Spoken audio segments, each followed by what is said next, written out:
Ya, saudara, pasca libur lebaran, Madrasah Ibtidaiyah Negeri atau MIN 3 Kota Banda Aceh mengadakan halal bihalal di sekolah setempat. Hal tersebut juga bertujuan agar para guru dan siswa dapat bersilaturahmi, mengungkapkan isi hati, dan saling bermaaf-maafan.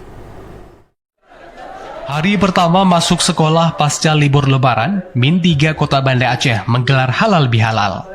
Kepala MIN 3 Sukadamai Kota Banda Aceh Zuriati menjelaskan bahwa kegiatan halal bihalal ini bertujuan agar guru dan siswa dapat mempererat silaturahmi, saling berbagi, keterbukaan dan bermaaf-maafan. Sesuai dengan hasil rapat kepala madrasah dengan para guru, pada momen halal bihalal, siswa diharuskan saling mengungkapkan isi hati sesama teman dan berbagi pengalaman selama libur lebaran. Selanjutnya para siswa akan mengikuti pelajaran sesuai yang diarahkan para wali kelasnya. Dirinya berharap dengan adanya Hari Yang Fitri ini akan lahir anak-anak yang mempunyai pikiran positif, sehingga mereka menjadi sosok pribadi yang lebih baik dalam menyongsong hari di masa depan. Kita memberikan sambutan kepada anak-anak untuk dalam arti menyambut mereka kembali dan bersama di sekolah. Kemudian ada sedikit halal bihalal ya, dengan antara siswa dengan guru, saling maaf-memaafan.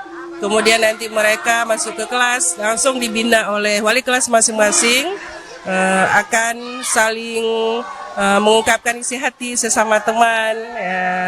Dan selama setahun setelah mereka belajar, diharapkan dengan adanya Hari Yang Fitri ini akan lahir kembali anak-anak yang punya pikiran yang positif, sehingga mereka bisa menjadi sosok pribadi yang lebih baik dalam menyongsong hari di masa depan.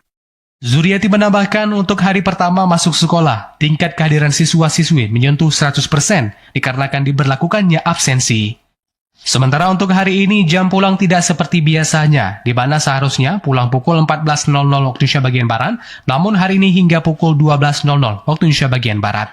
Dari Banda Aceh, Teguh Ferry, TV Aceh melaporkan.